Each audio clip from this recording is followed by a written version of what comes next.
Hi friends, this is Kunal and welcome to Astute Knowledge Academy। जैसे कि आपको पता है कि हमारी सीरीज चल रही है ये डेमोक्रेसी लोकतंत्र के ऊपर। इसके पहले हमने दो पार्ट्स डिस्कस किए हैं जहां पे हमने थियरीज ऑफ डेमोक्रेसी को समझने की कोशिश की है। साथ ही हमने डेफिनेशन और व्हाट इज डेमोक्रेसी, एक बेसिक क्या होता है डेमोक्रेसी का, उसे समझने की कोशिश की है। आज हम बहुत ही एक इम्पोर्टेंट टॉपिक डिस्कस करने वाले हैं जो होगा हमारा टाइप्स ऑफ डेमोक्रेसी। देखिए, जैसे कि हमें पता है कि डेमोक्रेसी एक तरह का शासन होता है, एक तरह की सरकार होती है, लेकिन उसमें भी कुछ अलग अलग टाइप्स होते हैं। और कुछ कंट्रीज में डायरेक्ट डेमोक्रेसी होती है, कुछ कंट्रीज में इनडायरेक्ट डेमोक्रेसी होती है। तो ये जो टाइप्स है डेमोक्रेसी के, इनमें क्या डिफरेंस होता है, क्या सिमिलैरिटीज होती है, आज हम वन बाय वन सारे ही टॉपिक्स या सारे ही जितने भी टाइप्स है उन्हें डिटेल में डिस्कस करेंगे विद एग्जांपल्स एंड सपोर्टर्स। तो सबसे पहले हम देखेंगे डायरेक्ट डेमोक्रेसी, फिर इनडायरेक्ट डेमोक्रेसी। ठीक है, देखिए इतने सारे यहाँ पे आपको टाइप्स देखने को मिल रहे हैं, लेकिन यहाँ कंफ्यूज नहीं होना है इसमें। ठीक है, ये समझने में बहुत ही आसान है और इसे हम रियल लाइफ एग्जांपल के साथ अगर डिस्कस करते हैं तो ये और भी आसान हो जाता है समझने के लिए। तो चलिए स्टार्ट करते हैं हम डायरेक्ट डेमोक्रेसी से। सो बेसिकली डायरेक्ट डेमोक्रेसी होती क्या है, उसे ही हम कहते हैं प्रत्यक्ष लोकतंत्र, जहां पे लोग एक्टिवली पार्टिसिपेट करते हैं पॉलिटिकल प्रोसेस में, डिसीजन मेकिंग में। ठीक है, एक तरह की डेमोक्रेसी इंडिया में भी होती है जिसे हम इनडायरेक्ट फॉर्म ऑफ डेमोक्रेसी कहते हैं, जहां पे हम एक रिप्रेजेंटेटिव तो चुनकर देते हैं, लेकिन उसके बाद हम एक्टिवली कोई भी डिसीजन मेकिंग या गवर्नमेंट के पॉलिसी में खुद का ओपिनियन कभी रख नहीं पाते हैं। लेकिन डायरेक्ट डेमोक्रेसी जो है ये बहुत ही प्योर फॉर्म ऑफ डेमोक्रेसी होती है, इसे कहा भी जाता है प्योर फॉर्म ऑफ डेमोक्रेसी। ठीक है, इसलिए क्योंकि डायरेक्ट डेमोक्रेसी में, प्रत्यक्ष लोकतंत्र में, जब भी कोई डिसीजन मेकिंग होती है स्टेट से रिलेटेड या कोई पॉलिसी या कोई रूल इंप्लीमेंट किया जाता है, तो उसके पहले लोगों का ओपिनियन लिया जाता है। लोग यानी कि सिटीजन्स ऑफ दैट स्टेट, उनका ओपिनियन लिया जाता है कि क्या आप सहमत हो, हम ये बिल पेश करना चाहते हैं। तो यहाँ पे बेसिकली वोट होता है। मान लीजिए कोई भी एक बिल अगर आता है, जैसे कि इंडिया में कोई भी एक बिल आता है तो पार्लियामेंट उसे अप्रूव कर देती है और वो लॉ बन जाता है। लेकिन जो डायरेक्ट डेमोक्रेसी होती है वहां पे बिल तब तक लॉ नहीं बनता जब तक लोग उसे खुद सहमति ना दे। एग्जाम्पल के तौर पे समझ लीजिए कि इंडिया में जो अभी फिलहाल फार्मर बिल को लेके बहुत ज्यादा कंट्रोवर्सी चल रही है।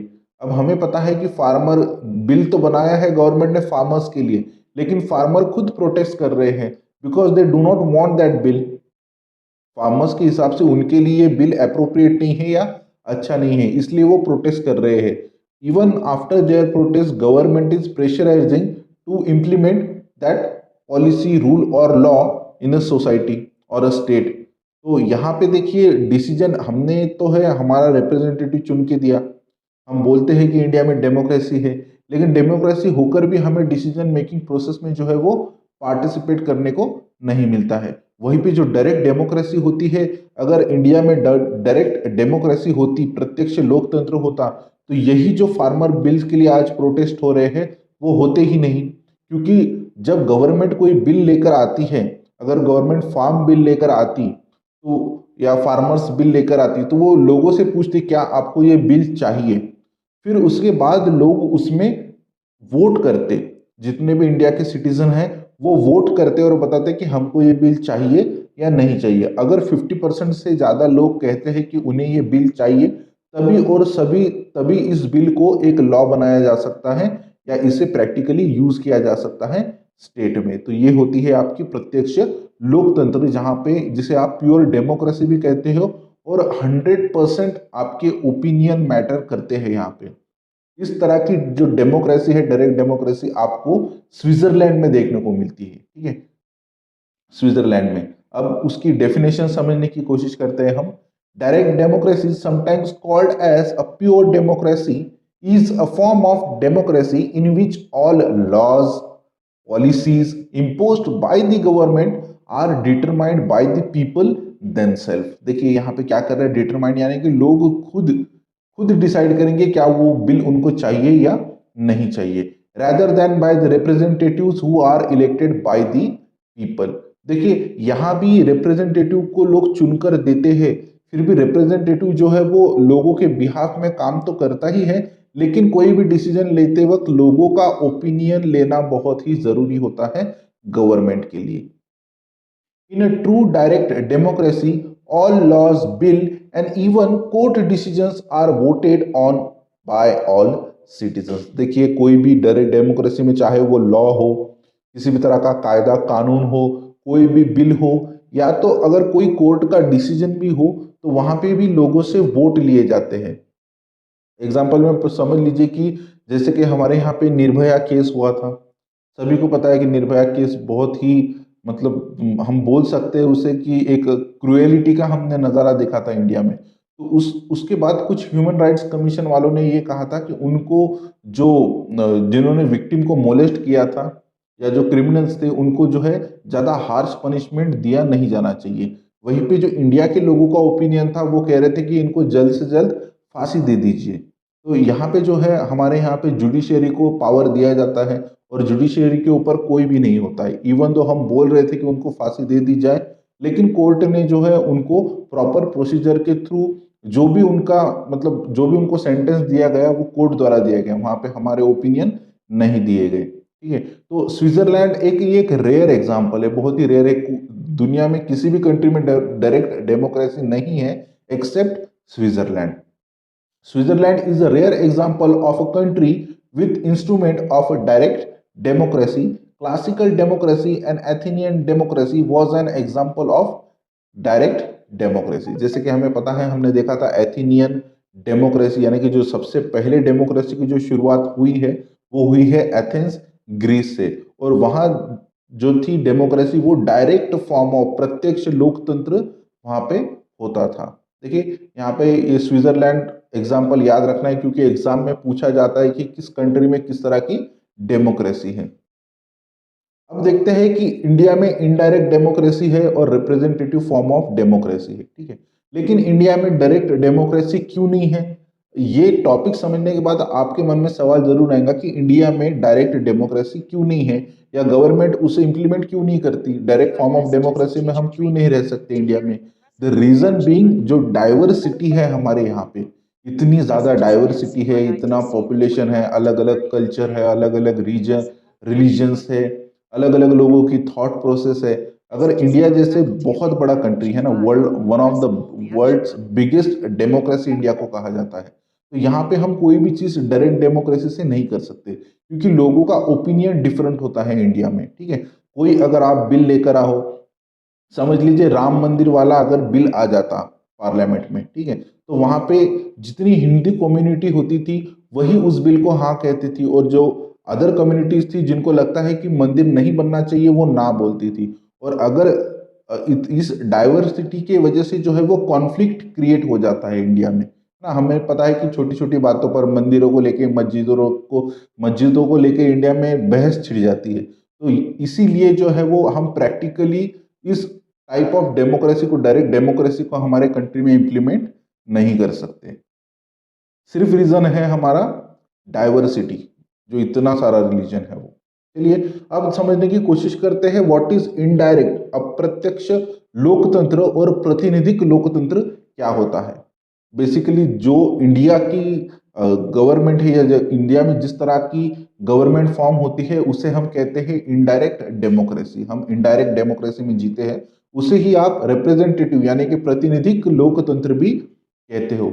यहाँ पे प्रातिनिधिक का अर्थ ये होता है कि हम जो है हमारा एक रिप्रेजेंटेटिव चुन कर देते हैं जो कि पार्लियामेंट में जाता है और जो हमारे सवाल होते हैं, हमारे जो भी क्वेरीज होती है वो उसे पार्लियामेंट में पेश करता है। और इसी तरह से हम डायरेक्टली नहीं इनडायरेक्टली पार्टिसिपेट करते हैं डिसीजन मेकिंग में। वहां पे हम डायरेक्टली तो बोल नहीं सकते मोदी जी को कि भाई हमको ये बिल चाहिए, हमको वो बिल नहीं चाहिए, काला धन लाने वाले थे कहाँ चला गया, नोटबंदी कर दी क्या प्रॉफिट हुआ।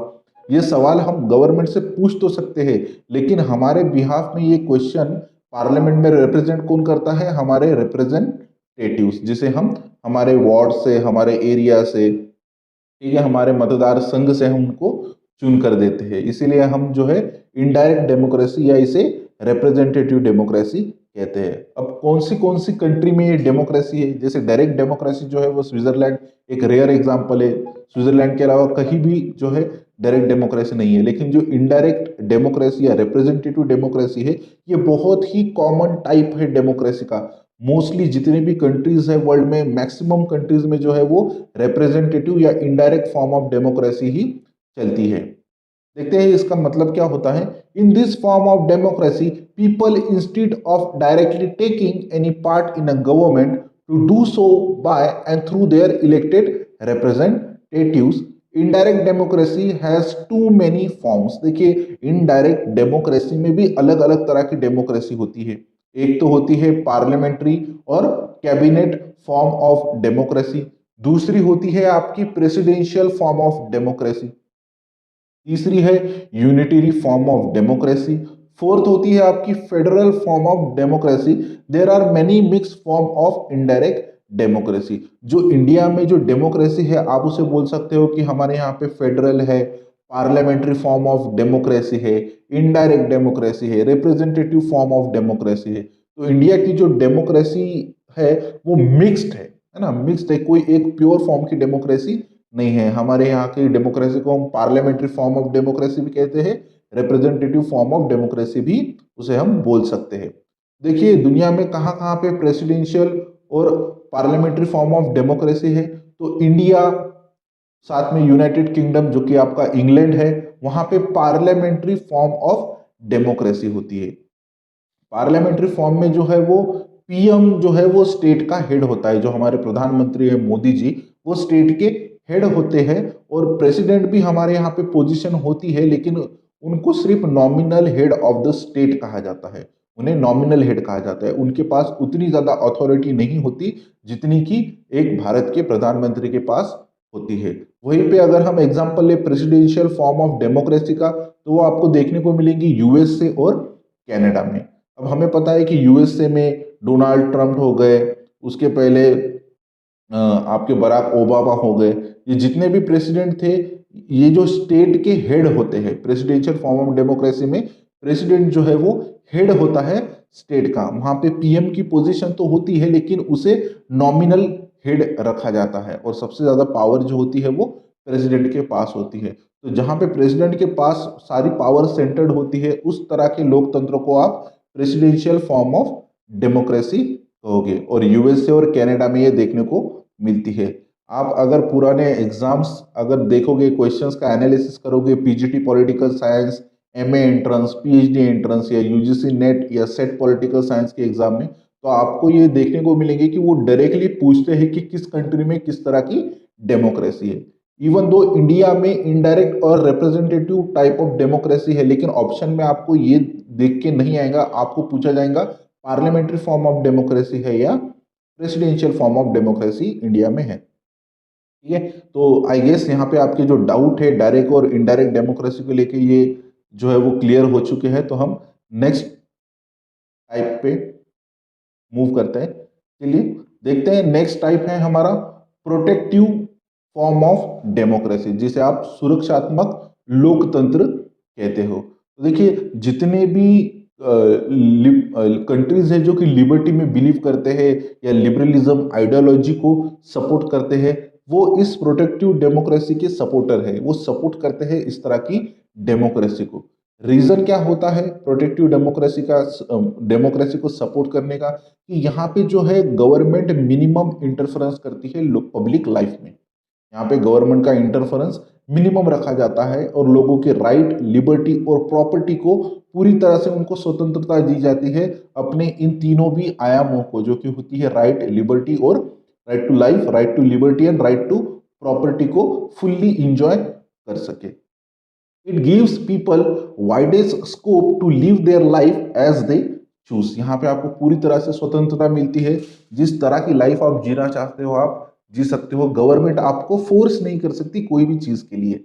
Rooted in liberalism, the protective theory believes government exists to protect the right of individual citizens। ठीक है, तो अकॉर्डिंग टू लिबरलिज्म जैसे कि लिबरलिज्म का थॉट ही कहता है कि गवर्नमेंट का एग्जिस्टेंस सिर्फ और सिर्फ लोगों को सिक्योर करने के लिए है, प्रोटेक्ट करने के लिए है उनके अधिकारों को।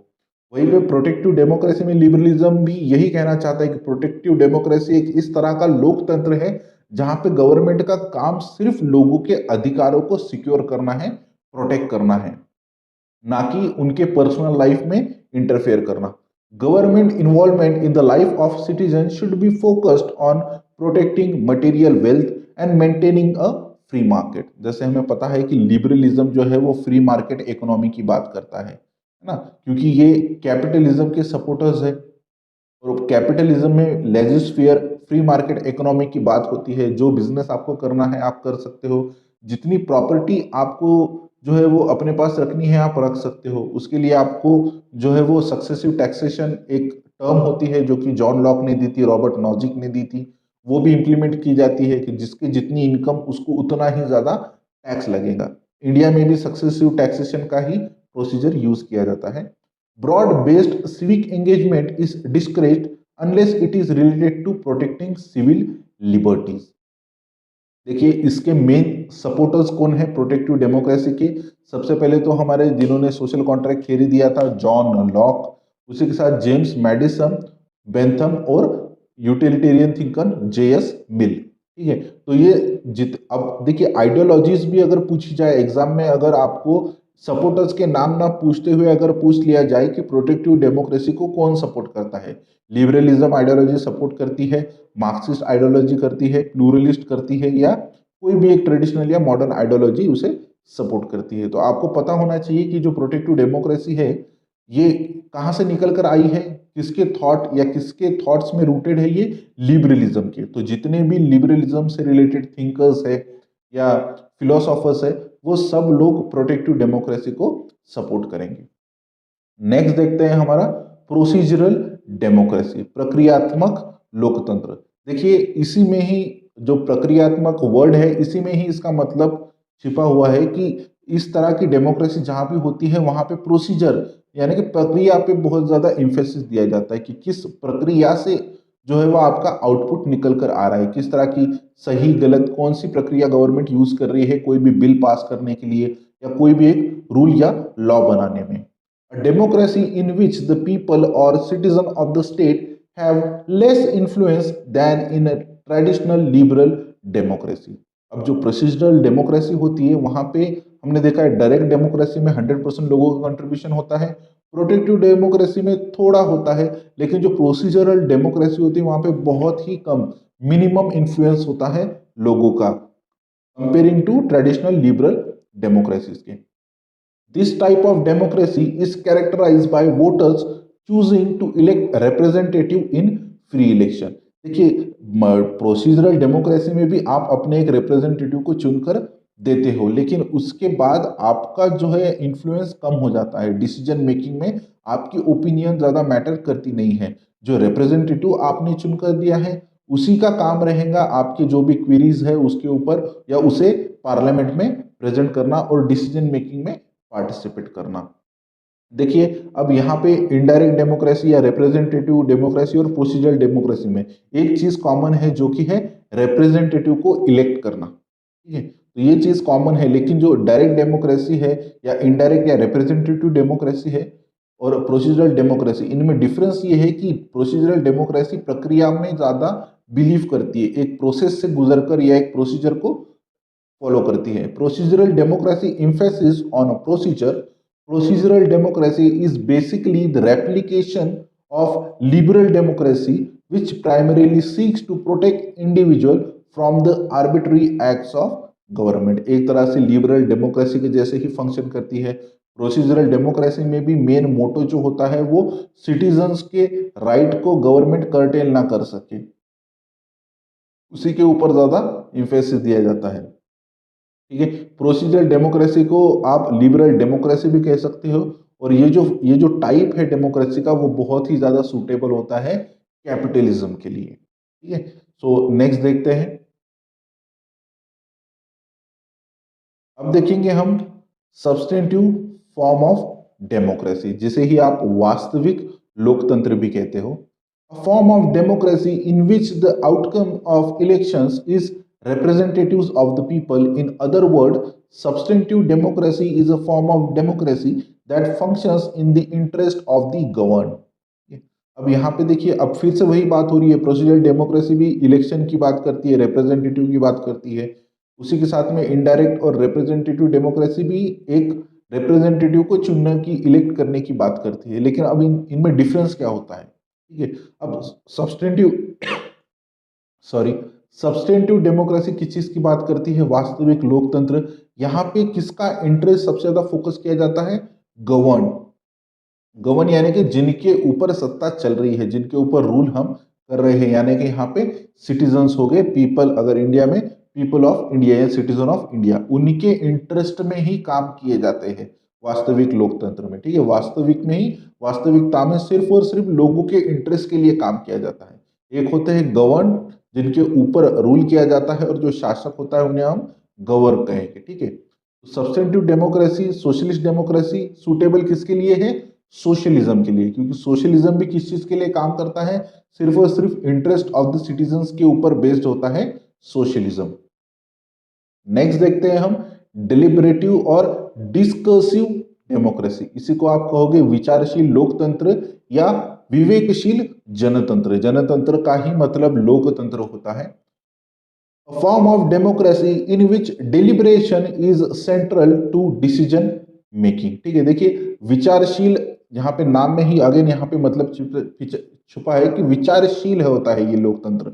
यहाँ पे जो है वो डिसीजन मेकिंग में जो है डेलिब्रेशन पे ज्यादा इम्फेसिस दिया जाता है rather देन प्रोसीजर या वास्तविकता से।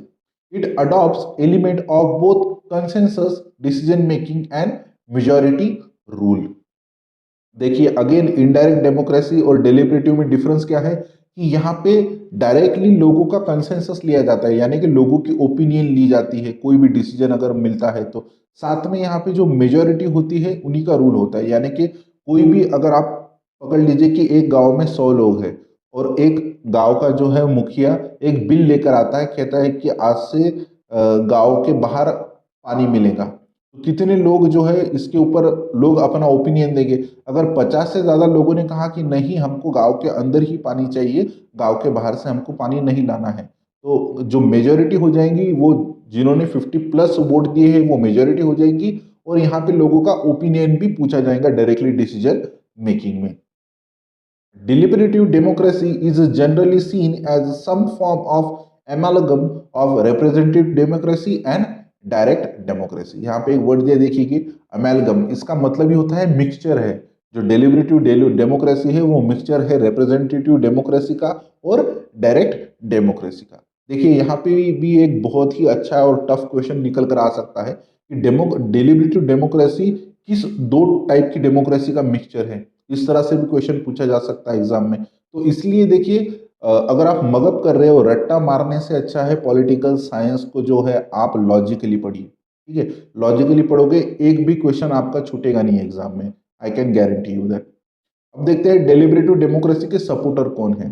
Jurgen Habermas, John Rawls, Cohen, Elster और जीएम बेसेट, ये जो है वो डेलिबरेटिव डेमोक्रेसी के और डिस्कर्सिव डेमोक्रेसी के सपोर्टर है। देखिए जॉन रॉल्स मॉडर्न थिंकर हमारे, ये खुद भी जो है वो डेलिबरेटिव डेमोक्रेसी के सपोर्टर है। नेक्स्ट देखते हैं हम पार्टिसिपेटरी फॉर्म ऑफ डेमोक्रेसी, यानी कि भागीदारी प्रजातंत्र, लोकतंत्र, जनतंत्र। A form of democracy in which the citizens themselves have the opportunity to make a decision about public policy. Participatory democracy, like its close relative, direct democracy, seek to promote a form of self-determination और self rule. देखिए अब यहाँ पे भागीदारी का मतलब ही होता है पार्टिसिपेशन। यहाँ पे जो है पब्लिक जो है वो डायरेक्टली पार्टिसिपेट करती है जब भी उनको कोई भी अपॉर्चुनिटी मिलती है डिसीजन मेकिंग में पार्टिसिपेट करने की, ठीक है। और ये जो है वो क्लोजली रिलेट करता है किसी के साथ, जैसे हमने देखा था डायरेक्ट डेमोक्रेसी में भी पब्लिक जो है वो ओपनली अपना ओपिनियन रखती है, 100% पार्टिसिपेशन होता है और एक्टिव होते हैं वो पॉलिटिक्स में या डिसीजन मेकिंग में। उसी तरह से पार्टिसिपेटरी डेमोक्रेसी में भी जो है लोग प्रैक्टिकली एक्टिव होते हैं डिसीजन मेकिंग प्रोसेस में। It seeks to promote form of self-determination or self-rule in which individuals actively make the decision that determine how they are to be governed. अब जो शासक होते हैं उनको यहाँ पे कहा जाता है कि आपको हम बताएंगे, यानी कि सिटीजन्स बताएंगे कि हमको आपको किस तरह से हमारे ऊपर शासन करना है ना। गवर्न और टू बी गवर्न, किस तरह से आप हमारे ऊपर शासन कर सकते हो और क्या प्रोसीजर होना चाहिए, क्या डिसीजन होने चाहिए, उस आप जो है वो गाइड करोगे गवर्नमेंट को। सपोर्टर कौन है इसके? करैल PadMan, Macpherson, cook and Morgan. देखिए मैकफर्सन ने एक थ्योरी दी थी डेमोक्रेसी, जिसमें उन्होंने डेमोक्रेसी को वेरियस टाइप्स में डिवाइड किया था। ठीक है, तो मैकफर्सन बहुत ही इंपॉर्टेंट पॉलिटिकल फिलोसोफर है। डेमोक्रेसी में हम आगे जब एमसीक्यूज करेंगे तो मैकफर्सन से रिलेटेड मैं बहुत सारे एमसीक्यूज डालने की कोशिश करूंगा, ताकि मैकफर्सन से जितने भी डेमोक्रेसी से रिलेटेड कंसेप्ट है वो आपके क्लियर हो जाए। नेक्स्ट देखते हैं, ये सोशल डेमोक्रेसी। सोशल डेमोक्रेसी को आप क्या कहोगे? सामाजिक लोकतंत्र। देखिए जब सामाजिक की बात आ रही है, सोशल की बात आ रही है, तो एक चीज जरूर ध्यान में आती है जो कि है सोशलिज्म, है ना। मार्क्स का सोशलिज्म, उसी के ऊपर बेस्ड होती है social democracy. Social democracy is an ideology that has similar values to socialism but within a capitalist framework. देखिए यहाँ पे सोशलिज्म की वैल्यू तो दी जा रही है, लेकिन किसके अंडर? कैपिटलिस्ट फ्रेमवर्क के अंडर, यानी कि उस वहां पे गवर्नमेंट तो कैपिटलिज्म होगी, लेकिन वो कैपिटलिस्ट फॉर्म ऑफ गवर्नमेंट क्या करेंगी? कुछ सोशलिस्टिक वैल्यूज या सोशलिज्म में दी गई कुछ वैल्यूज को अपने जो है अपने आप बोल सकते हो अपने सिस्टम में इनपुट करेंगी। The ideology named from the democracy where people have a say in government actions support a competitive economy with money while also helping people those whose jobs do not pay a lot। देखिए एक होता है capitalism, एक होता है socialism. ठीक है, तो जो कैपिटलिज्म आइडियोलॉजी है वो फ्री मार्केट इकोनॉमी की प्रॉपर्टी गेन करने की बात करता है, और जो सोशलिज्म है वो प्रॉपर्टी को डिस्ट्रीब्यूट करने की बात करता है। जो समाज में हमारे रिसोर्सेस है उनको इक्वली डिस्ट्रीब्यूट करने की बात करता है। समाज के जो वीकर सेक्शन है उनको आगे लाने की बात करता है। तो ये मिक्सचर है, जो सोशल डेमोक्रेसी है वो मिक्सचर है सोशलिज्म का और कैपिटलिज्म कैपिटलिज्म का। ठीक है, तो यहाँ पे किस चीज के ऊपर बात करेंगे? यहाँ पे फ्री मार्केट इकोनॉमी तो लोगों को मिलेंगे ही, लोग जितना चाहे उतना अर्न भी कर सकते हैं, लेकिन जो सोशलिज्म की वैल्यू है कि गरीबों को भी ऊपर लाना चाहिए, तो यहाँ पे जिनके पास जॉब नहीं है, जो ज्यादा अर्न नहीं कर सकते, तो उनके लिए भी कुछ पॉलिसीज लाई जाएंगी, उसे ही आप कहोगे सामाजिक लोकतंत्र। नेक्स्ट देखते हैं कॉस्मोपॉलिटियन डेमोक्रेसी, जिसे ही आप महानगरीय लोकतंत्र भी कहते हो। The idea of cosmopolitan democracy is to give response to the challenges of globalisation. ठीक है, अब ये देखिए बहुत ही मॉडर्न टाइप ऑफ डेमोक्रेसी है ये, जिसे हम कंटेम्प्रेरी डेमोक्रेसी में भी, कंटेम्प्रेरी डेमोक्रेसी भी बोल सकते हो आप इसे। Cosmopolitan democracy, development democracy, modern democracy, ये बेसिकली तीन जो डेमोक्रेसी है, नए type of democracy, new type of democracy है, इन्हें कंटेम्प्रेरी बोलोगे। अगर कंटेम्प्रेरी डेमोक्रेसी से ऐसा क्वेश्चन पूछा जाए एग्जाम में, तो कंफ्यूज नहीं होना है कि भाई कंटेम्प्रेरी तो कहीं पे था ही नहीं। कंटेम्प्रेरी उसको कहा जाता है जो रनिंग या प्रेजेंट पीरियड में जिस तरह की डेमोक्रेसी है उसे। तो बेसिकली इस तरह की डेमोक्रेसी किस चीज के लिए है? जो ग्लोबलाइजेशन के लिए, ग्लोबलाइजेशन के सामने चैलेंजेस रखे हमने, जैसे कि एनवायरनमेंट प्रोटेक्शन हो गया, वुमेन की सिक्योरिटी से रिलेटेड इशू हो गए, तो इन इन इश्यूज को जो है वो सबसे ज्यादा हाईलाइट किया जाता है कॉस्मोपॉलिटियन डेमोक्रेसी में। एनवायरनमेंट डिग्रेडेशन, पोल्यूशन वगैरह वगैरह, इस तरह की चीजों को यहाँ पे, अगर एग्जाम्पल में इंडिया की बात करें तो जिस तरह की गवर्नमेंट आप चला रहा है, आम आदमी पार्टी जो कि केजरीवाल चला रहे हैं, आप उन्हें कॉस्मोपोलिटन डेमोक्रेसी भी बोल सकते हो, क्योंकि वो जितने भी ग्लोबल इश्यूज है, जैसे कि एजुकेशन हो गया, एजुकेशन सेक्टर को इम्प्रूवमेंट करने का काम कर रहे हैं। साथ में वुमेन प्रोटेक्शन को लेकर उन्होंने बहुत सारे प्रोटोकॉल लाए हैं दिल्ली में। साथ ही एनवायरनमेंट पोल्यूशन कंट्रोल के लिए भी उन्होंने इवन ऑड मेथड यूज की है। तो आप एग्जाम्पल के तौर पे दिल्ली की सरकार को रख सकते हो, बहुत ही आइडियल गवर्नमेंट है मेरे हिसाब से आप, आम आदमी पार्टी। नेक्स्ट देखते हैं हम developmental democracy. Concerns with the development of human individual and community. विकासात्मक लोकतंत्र, विकास यानी कि लोगों के वेलफेयर और डेवलपमेंट की जहाँ पे बात होती है उस तरह की गवर्नमेंट को आप डेवलपमेंटल डेमोक्रेसी कहोगे। किस चीज़ के ऊपर इंफोसिस देती है वो, हर एक इंडिविजुअल के डेवलपमेंट और साथ में कम्युनिटी सोसाइटी के डेवलपमेंट की भी बात की जाती है विकासात्मक लोकतंत्र में।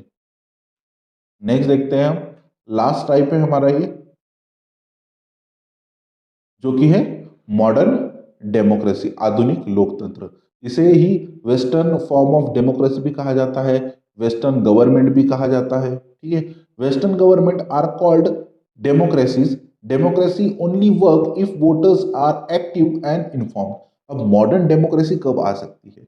इंडिया को बहुत ही ज़्यादा ज़रूरत है मॉडर्न आधुनिक डेमोक्रेसी की, क्योंकि एक बार जब हम वोट दे देते हैं तो 5 साल तक, नेक्स्ट इलेक्शन तक हम कोई भी सवाल नहीं पूछते हैं, ना ही हम एक्टिवली डिसीजन मेकिंग में पार्टिसिपेट करते हैं, या हम एक्टिव रहकर लोगों से सवाल पूछते हैं, या हमारा राइट टू इंफॉर्मेशन आरटीआई का यूज़ करते हैं कभी। तो जहाँ पे इस तरह की चीज़ें होती है जहाँ पे लोग खुद 100% एक्टिव होते हैं पॉलिटिक्स में, उस तरह की जहाँ पे गवर्नमेंट होती है वहाँ उसे आप कहोगे मॉडर्न डेमोक्रेसी, आधुनिक लोकतंत्र, जिसकी इंडिया को अभी बहुत ही ज़्यादा ज़रूरत है। Now modern democracy has found deep change age and revolution in ideal and practice. It has a wide variety of elements.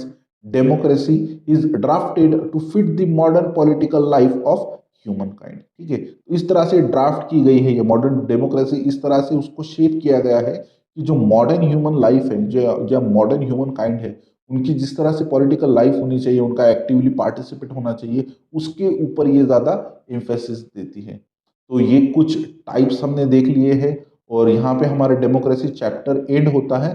अब हम नेक्स्ट लेक्चर में करेंगे एमसीक्यूज। तो अगर आपने तीनों भी लेक्चर देखे हैं, तीनों भी इस सीरीज को अगर फॉलो किया है, तो आपको सारे ही आंसर आने चाहिए। आंसर मैं तो बताऊंगा लेकिन मेरे साथ आपको भी सॉल्व करना पड़ेगा। So till then stay tuned, follow करिए सारे वीडियोस को और रेडी हो जाइए डेमोक्रेसी के एमसीक्यूज को सॉल्व करने के लिए। That is all for today. Bye bye.